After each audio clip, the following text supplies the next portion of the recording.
This is the Obsidian F2. This is small. This is light. This is fast. Very fast. Very, very fast. Most people just want an easy drone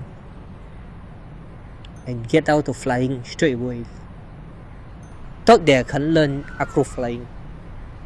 The strength of this drone lies in its mid versatility.